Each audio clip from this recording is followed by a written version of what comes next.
Hello. आज का हमारा टॉपिक है types of data. Two types of data are there. First one is subjective, second is objective. Subjective होता है also reference to the symptoms or convert data are clear only a personal affect can be desired only by that person. Itching, pain, feeling, worry example subjective data. Subjective data means यानी जो data यानी जो problem जो भी patient को है वो हमें बताता है फ्रॉम देयर माउथ, यानी अपने मुंह से हम बोल के बताते हैं कि मुझे ये प्रॉब्लम है, मुझे कई दिनों से जैसे कि कई दिनों से फीवर हो रहा है, हेडेक हो रहा है, तो इसको बोलते हैं हम सब्जेक्टिव डाटा। देन है ऑब्जेक्टिव डाटा। सिमिलरली जो ऑब्जेक्टिव डाटा होता है वो बिल्कुल अलग होता है, यानी सब्जेक्टिव डाटा हम बोलकर बताते हैं, लेकिन ऑब्जेक्टिव डाटा हम पेशेंट को ऑब्जर्व करके मतलब जानते हैं कि इसको क्या दिक्कत है, यानी इसको क्या प्रॉब्लम है थ्रू देयर फेशियल एक्सप्रेशन और देयर वर्बलाइजेशन। फिर है source of data. Source of data होते हैं प्राइमरी। फर्स्ट प्राइमरी होता है it is direct source of information, ये डायरेक्टली सोर्स है इंफॉर्मेशन प्रोवाइड करने का from the patient. Source of that the client is primary source of data, यानी ये प्राइमरी सोर्स है। मेनली इसमें ये बताया गया कि जो डाटा हम कलेक्ट करते हैं from the information of the patient which he और she tell us to nurse or the doctor.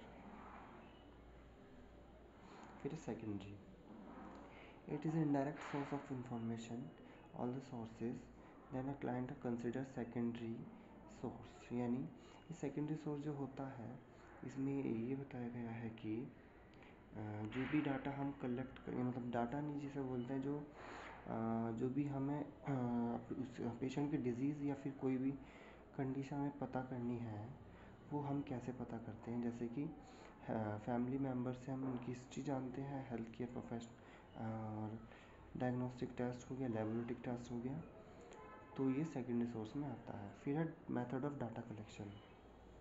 Data का कलेक्शन करने के कई मेथड होते हैं, जैसे कि ऑब्जर्वेशन थ्रू दी ऑब्जर्व, यानी ऑब्जर्वेशन थ्रू दी देखकर, उसको देखकर हम उसके सभी जितनी भी दिक्कतें हैं उसको, जैसे थ्रू दी फेशियल एक्सप्रेशन, जैसे कि सब्जेक्टिव डाटा में भी ऑब्जेक्टिव डाटा में भी बताया गया है। फिर है इंटरव्यू।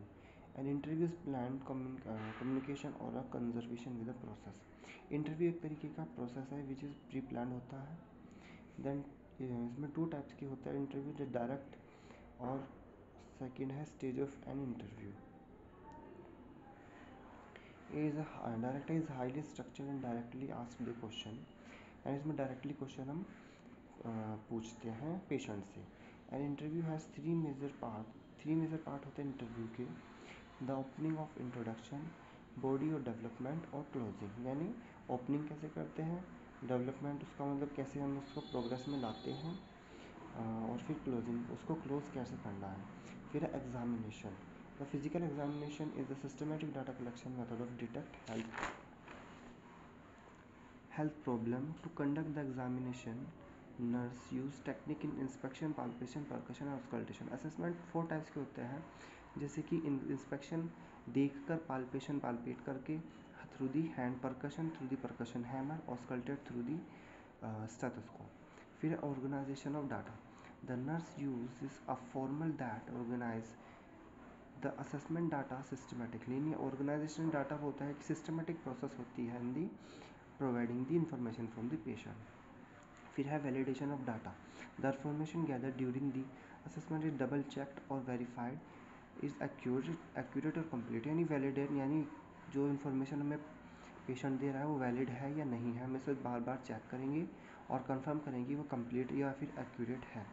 फिर डॉक्यूमेंटेशन ऑफ डाटा, यानी जो भी हम मेडिसिन या फिर जो भी हम हॉस्पिटल का जो भी पूरा एक तरीके से प्रोसेस होता है, हमें जो डॉक्यूमेंटेशन करना बहुत ज़रूरी होता है for the providing the other medication to the patient.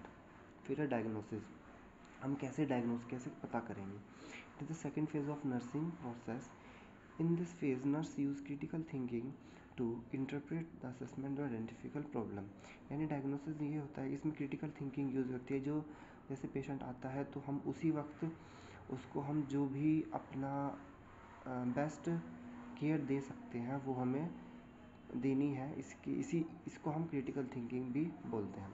फिर है नंदा, ये एक टाइप का प्रोसेस है, जैसे कि North American nursing diagnosis assessment is defined as the refined nursing diagnosis. यार ये एक टाइप का नर्सिंग डायग्नोस बनाते हैं ये थ्रू दी नंदा।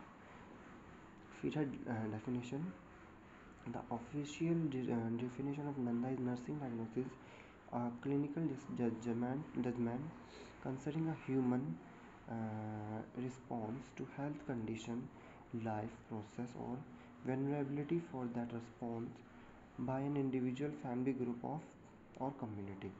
यानी जो नंदा प्रोसेस है नर्सिंग डायग्नोसिस का, इसमें हम पूरा प्रोसेस कैसे हम असेस करते हैं, कैसे हम उसका इम्प्लीमेंटेशन करते हैं, कैसे हम उसकी इवैल्यूएशन करते हैं, पूरा how we overcome the patient particular patient disease. Okay. फिर स्टेटस ऑफ नर्सिंग डायग्नोसिस, क्या स्टेटस होते हैं? An acute diagnosis is a client problem that present time at the time of nursing assessment. यानी actual diagnosis होता है जो present time of the patient through the nursing assessment. यानी main बात इसमें ये बताएगी कि जो एक्चुअल डायग्नोसिस होता है वो क्लाइंट प्रॉब्लम को बताता है through the nursing assessment. Okay.